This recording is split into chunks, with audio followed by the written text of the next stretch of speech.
माए बाप सरकार, हम तो राधिका भौजी के घर में कब से दूध डालत रहे हैं, कितने लोगों के घर में हम दूध डालत रहे हैं, मगर किसी ने हमारे परिवार के बारे में कभी कुछ नहीं पूछा। मगर राधिका भौजी हमरे बारे में, हमरे परिवार के बारे में हमेशा पूछताछ करती रही है। हमरे बिटवा के लिए हर दिवाली में कपड़ा मिठाई देती है। इतना ही नहीं, हमारी माँ जब बीमार पड़ी साहब, तो उसके इलाज के लिए भी पैसे दिए हैं। हमरे राधिका भौजी के साथ बहुत बुरा हो रहा है साहब, मगर वो इतनी बुरी नहीं है। उन्होंने कुछ नहीं किया है साहब, उन्होंने कुछ नहीं किया। ॲडव्होकेट पराडकर, तुम्हाला काय विचारायचं आहे? No your honour. माझे पुढचे साक्षीदार आहेत त्यांच्या बिल्डिंगचे वॉचमॅन महादेव।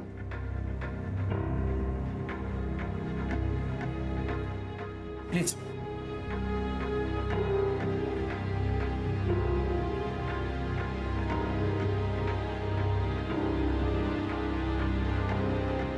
बोला साहेब, मी पण बरीच वर्ष गुलमोहर सोसायटीमध्ये काम करतोय। राधिका ताईंसारखी स्त्री शोधून सुद्धा सापडणार नाही। दरवेळी ते आमच्या सगळ्यांची प्रेमाने चौकशी करतात।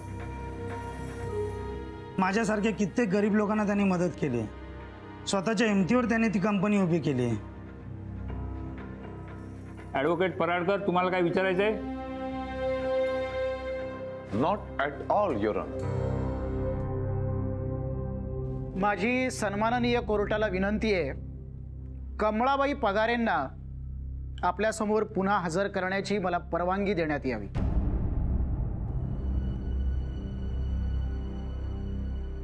कमळाबाई, बोला।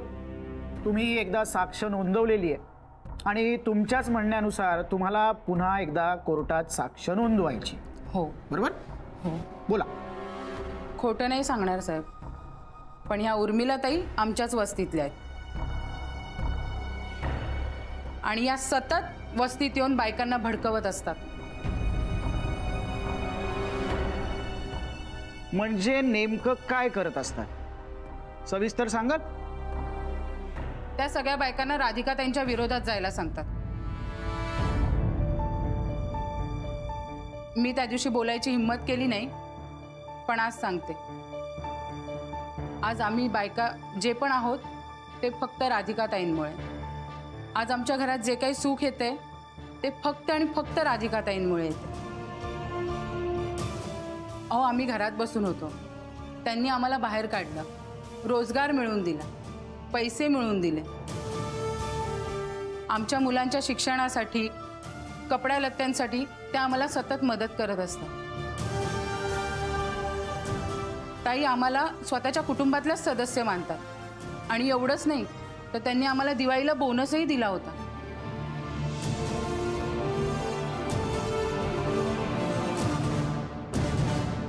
रेवती गुप्ते, तुमचं आणि राधिका सुभेदार यांचं नातं कसं आहे? राधिका आणि माझं नातं मैत्रीपेक्षाही मोठं आहे। ती मला माझ्या बहिणीसारखी आहे।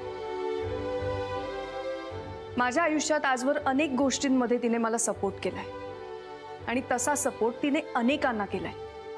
आणि म्हणूनच आज हे जे काही कॅम्पेन सुरू आहे तिथे लोक राधिकाला सपोर्ट करतायत आणि त्याचं कारण म्हणजे राधिकाने लोकांचा कमावलेला विश्वास आहे। ज्या कंपनीला तिने खूप मेहनतीने शून्यातून उभं केलं, त्या कंपनीचं नाव जे तिचं स्वतःचं आहे, राधिका मसाले, ते बदनाम करण्याचा विचार तीच काय इतर कुणीही स्वप्नातही करू शकत नाही। हे सगळं राधिका करणं शक्य नाही आणि म्हणूनच राधिकाला मी सपोर्ट करते आणि कायम करत राहीन। मिस्टर पराडकर, तुम्हाला काय विचारायचं आहे? No your honour.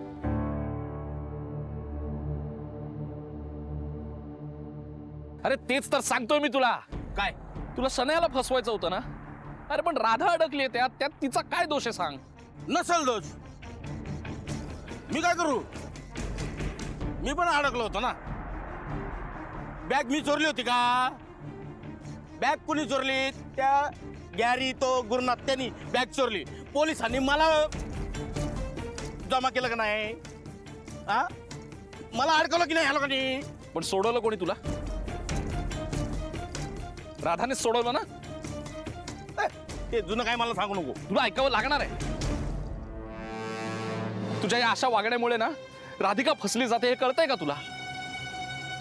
राधिकाने जो गुन्हाच केला नाही त्याच्याबद्दल शिक्षा मिळणार आहे तिला कोर्टात. तू हे सगळं कशासाठी केलंस? शनयाला फसवायला हा ट्रॅप रचलास ना? अरे पण राधा अडकते हे कळत कसं नाहीये तुला? आणि या सगळ्यामुळे काय होणार आहे माहितीये? त्या कंपनीची मालकीण शनया होणार आहे. काय बोलला तू? शनयाच्या हातात जाणारे अख्खी राधिका मसाले. ए, सोडा सोडा त्याला. सोडा रे, सोडा सोडा. इकडे इकडे इकडे जरा मला जवळून सांग, जवळून सांग. काय काय काय काय बोलतो तू? राधिका मसाले शनयाच्या ताब्यात जाऊ शकते. कसं काय? कारण त्या कंपनीची शनया सुद्धा 50% भागीदार आहे हे माहिती आहे तुला. आणि तुला पण काय सांगायचं? ये ये, सोडा सोडा त्याला. ये जवळून सांग. ये ये सांग काय? शनयाला हे फुकट सगळं मिळणार. तिला कंपनी चालवायची अक्कल आहे का? आणि आमच्या राधिका मॅडमला शिक्षा भोगावं लागणार. फायदा कोणाचा होणार आहे? फक्त शनयाचा. हे कळतंय? तुला गुरु आणि शनयाचं नुकसान करायचं होतं ना? पोपटराव, नुकसान होत नाहीये. उलट त्या दोघांचं फावणार आहे आणि अडकणार आहे फक्त राधिका. जरा तरी डोकं चालव ना.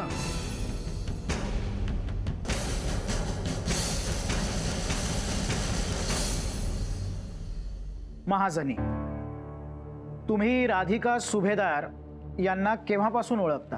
बऱ्याच वर्षांपासून. न्यायाधीश महाराज, मी स्पष्ट आणि परखडपणे बोलणारा माणूस. सुरुवातीला राधिकाचं मला पटायचं नाही. का? कारण मी तिचा पुरता स्वभाव जाणून घेतलेला नव्हता. मी लोकांवर चिडायचो, ओरडायचो, पण तो माझ्या स्वभावाचा भाग असेल.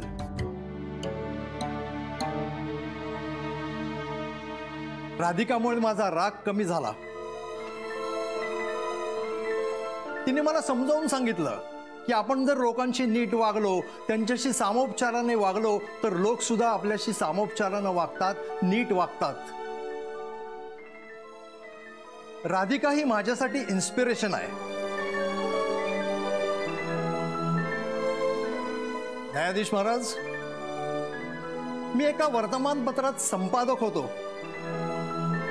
आज सुद्धा मी जर संपादक म्हणून कार्यरत असतो तर मी एक राधिकावरती सुंदर लेख लिहिला असता. आणि मला खात्री आहे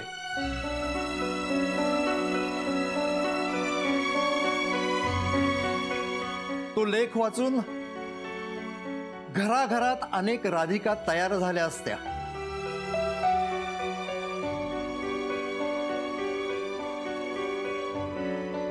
ऑब्जेक्शन माय लॉर्ड. राधिकाला ओळखणारे, तिच्या परिचयामध्ये असणारे, म्हणजे अगदी रुटीन परिचयामध्ये असणारी मंडळी इथे येऊन राधिकाचा कौतुक सोहळा सुरू असल्यासारखे इथे प्रत्येक जण येऊन तिचं कौतुक करतायत, तिच्याबद्दल छान छान बोलतायत. ते तिच्या ओळखीचे आहेत, तिच्या परिचयातली माणसं आहेत. आणि माय लॉर्ड, ह्या असल्या साक्षींनी काहीही सिद्ध होत नाही. का? अर्थ का नाहीये? सांगतो. उद्या मला जर का गुन्हेगार म्हणून कोर्टात उभं राहावं लागलं आणि माझ्या परिचयातली माणसं, माझी मित्रमंडळी साक्ष द्यायला आली, तर मिलोड माझ्याबद्दल ते चांगलंच बोलणार आहेत. इथे येऊन जितके लोक बोलून जात आहेत हे सगळे राधिकाच्या परिचयातले आहेत, रोजच्या व्यवहारातले आहेत. ते केव्हाही चांगलंच बोलणार मिलोड तिच्याबद्दल. पण यामुळे हे सिद्ध होत नाही ना की राधिकाने गुन्हा केलेला नाहीये. कारण इकडे येऊन तिच्या चांगुलपणाचा किती झेंडा मिरवला तरी पुरावे मात्र राधिकाच्या विरोधात आहेत मिलॉर्ड. ती विषाची बाटली तिच्या कारमध्ये सापडली, त्या बॉटलची रिसीट तिच्या ऑफिसमधल्या ड्रॉवर मध्ये सापडली. मग इथे येऊन तिच्याबद्दल कितीही गोडवे गायले तरी त्याला काही अर्थ राहत नाही मिलॉर्ड. मग ते सगळं खरं मानायचं का इथे येऊन जी मंडळी आता बोलतायत ते खरं मानायचं? अहो आता ते रेवती इथे येऊन गेल्या, त्या तिच्याविषयी चांगलंच बोलणार ना मिलॉर्ड, कारण त्या त्यांच्या खास मैत्रीण आहेत. इतकंच नाही मिलॉर्ड, मुळात रेवतीचं लग्नच राधिकाने लावून दिलेलं आहे, त्यामुळे ऑब्व्हियसली ती तिच्या उपकारांच्या उज्याखाली दबलेली असणार आहे. ऑब्जेक्शन माय लॉर्ड. पराडकर साहेब, इथे कुणाचेही पर्सनल इश्यू काढण्याचं काही एक कारण नाहीये. आणि माय लॉर्ड, इथे जी जी मंडळी येऊन साक्ष देऊन गेलेली आहेत ती सगळी मंडळी राधिका किंवा राधिका मसाले यांच्याशी संबंधित मंडळी आहेत, आणि त्यांच्या साक्षी या प्रकरणामध्ये गृहीत धरल्या जाणार आहेत. तरी मला असं वाटतं milord. Objection sustained. Yes milord, पण इथे हे जे काही चाललंय हे फार पटणारं नाही एवढंच मला म्हणायचंय. That's it.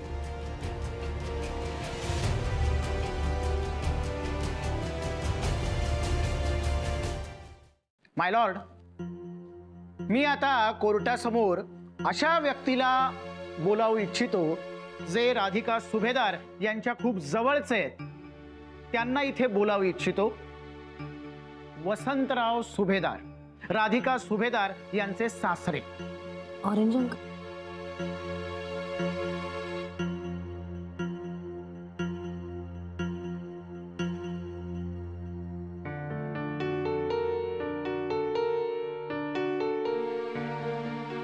सुभेदार, तुमचं तुमच्या सुनेविषयी काय मत आहे? जसं मी माझ्या सुनेबद्दल सांगण्याच्या आधी एक गोष्ट सांगू इच्छितो कोर्टाला. राधिका ही माझी सून नाही आहे, तर ती माझी मुलगी आहे. मी तिला आपली मुलगीच मानतो. जयसाहेब, एका मुलीनं आपल्या आई वडिलांसाठी जे काही करायला हवं त्यापेक्षा कितीतरी पटीनं राधिकानं आमच्यासाठी केलंय, आमच्या घराण्यासाठी केलंय. तिनं लोक जपलीत, लोकांसाठी खूप काही केलं, म्हणून ती प्रत्येकाला हवी हवीशी वाटते. जयसाहेब, आजपर्यंत तिने एक साधी मुंगी नाही मारली हो, ती माणसं मारेल, ते देखील अन्नामध्ये विष घालवून. शक्यच नाही. अहो, आमची राधिका म्हणजे अन्नपूर्णेचं रूप आहे. तिच्या हातचं जेवणासाठी लोक आमच्या घरी येतात, तृप्त होऊन जातात. ती राधिका असं कसं करू शकेल? कदापि शक्य नाही जसे. आणि म्हणून माझी कोर्टाला विनंती आहे जयसाहेब, इथे जे काही घडतंय हे सगळं राधिकाला फसवण्यासाठी कटकारस्थान चालू आहे. कोर्टाने या सगळ्या गोष्टीचा विचार करावा आणि माझ्या राधिकाला न्याय द्यावा. धन्यवाद. That's all your honour. सुभेदार साहेब, एक मिनिट पाहिलं. राधिकाचे सासरे वसंतराव सुभेदार यांना काही प्रश्न विचारण्याची मला परवानगी मिळावी? हो, परवानगी आहे.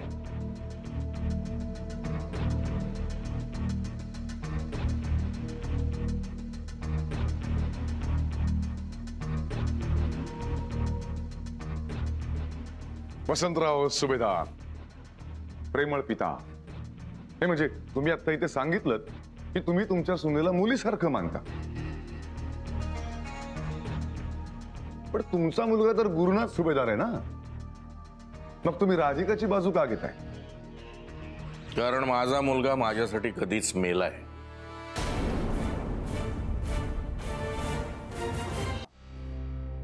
तुमचा मुलगा गुरुनाथ आहे ना, मग त्याची बाजू न घेता तुम्ही राधिकाची बाजू का बरं घेताय? कारण माझा मुलगा माझ्यासाठी कधीच मेलाय. होय युअर ऑनर, ज्या मुलाला आपल्या संसाराची, आई वडिलांची, स्वतःच्या मुलाची, कुटुंबाची काळजी नसते, खऱ्या अर्थाने अशा मुलाला या जगात जिवंत राहून उपयोग नाही. आणि म्हणून तो माझ्यासाठी कधीच मेलाय. हो, पण का बरं असं?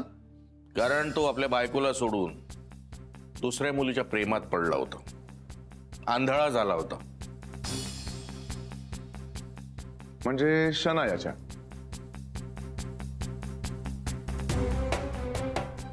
होय. म्हणजे तुम्ही मानता की शनायासाठी गुरुनाथनं राधिकाला सोडलं, याचाच अर्थ राधिका त्याला पसंत नव्हती.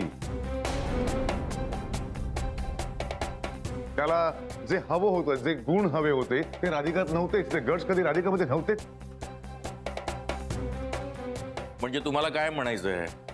नट्टावट्टा करून बाहेर फिरायला जाणे, अर्ध अंग कपडे घालणे म्हणजे गुण आहेत, ही गट्स आहेत.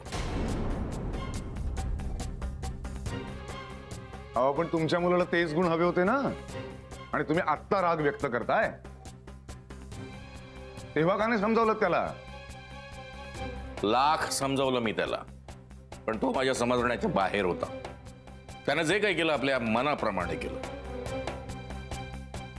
म्हणजे या सगळ्यात गुरुनाथची चूक आहे असं वाटतंय तुम्हाला? ऑफकोर्स.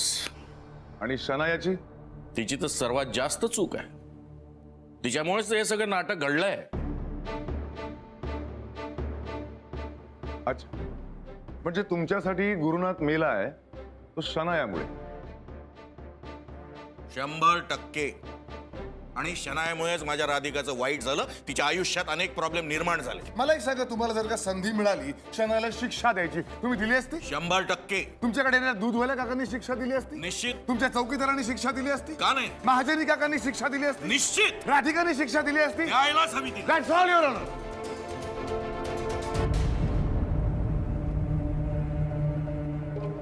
म्हणजे जर का संधी मिळाली असती आणि राधिकाच्या मनात आलं असतं तर तिने शनायाला शिक्षा दिली असती.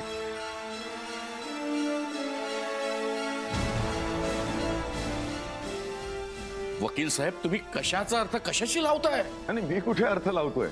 तुम्हीच म्हणालात ना आता राधिकाने शिक्षा दिली असती.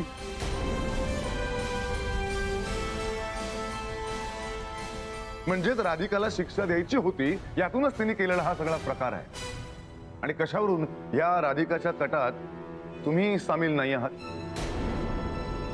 काय बोलताय तुम्ही हे? जज साहेब, एक वेळ तुम्ही मला शिक्षा द्या, पण माझ्या बाबांवरती हे असले आरोप करू नका.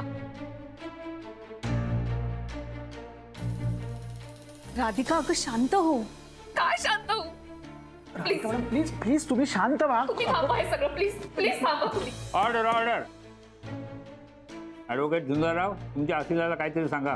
सर, राधिका प्लीज तुम्ही बसा. प्लीज तुम्ही समजवा त्यांना प्लीज.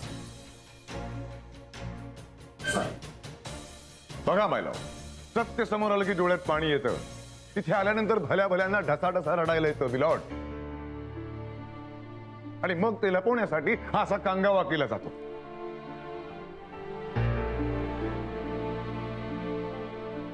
युअर ऑनर, मला जे काही सिद्ध करायचं होतं ते मी सिद्ध करून झालंय. That's all. ॲडव्होकेट झुंजारराव, तुम्हाला काय विचारायचंय? नाही, मला काहीही विचारायचं नाहीये. मिस्टर सुभेदार, प्लीज तुमच्या जागेवर जाऊन बसा.